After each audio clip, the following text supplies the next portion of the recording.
Money, money. Today I want to talk about the money. I want to talk about accepting payments from clients. This is something that on my mentor calls I get asked a lot is how do I take money from clients? How do I get paid on invoices? This can be super complicated and confusing, especially if you're brand new starting off, where you have your first client and they ask how you want to get paid and you're like, I don't know. There's so many avenues to get paid. I want to talk about that today. We've talked about, first of all, how you need a business bank account. That's number one. Don't skirt that. Do it. Get your business bank account set up first of all. Then as far as getting payment goes, there's quite a few options out there. There's a lot of invoicing services out there that I've also talked about. You can use Harvest to track your time. They also send invoices. PayPal is great. A lot of people like to take money on Venmo. Let me go over some options. First of all, when you're with a client, the number one and best way, especially if they have a bookkeeper, is to ask if they do direct deposit, which is called ACH. That's so nice and easy because then you can just give them your bank account information. It goes directly into your business bank. Wonderful. A lot of people, especially if they're like a lot more smaller business owners, don't necessarily have that.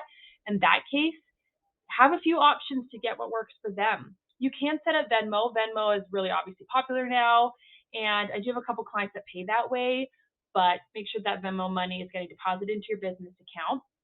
And if you have a business Venmo, they do sometimes charge fees when you accept money that way. Um, but Venmo still works. There's other sites out there like Zelle. Zelle's really cool if your bank has it. I've had a couple clients pay me that way. And PayPal is great. PayPal is nice because when you send invoices, they can pay however they want through your PayPal. Then you just transfer the money to your bank. But again, PayPal charges a little bit heftier of fees. And don't be afraid of the fees, though. If that's the best way for your clients to get you paid, get paid. If you're really worried about $5, $10 in fees, you're probably not charging enough. That was some advice that was given to me by a fellow freelancer, and I really liked that. I was stressing about these $10, $15 fees on PayPal, and she was saying, if you're so stressed about that, you need to up your rates. Rates are a different conversation, but back to the payments. I did just have somebody who wanted to pay me on a credit card, and I was, how do I accept payment on credit card? Square is really cool. A lot of times I'm sure everybody has seen it where you go and you pay via Square with somebody on their little Square readers. But did you know that you can actually do Square online?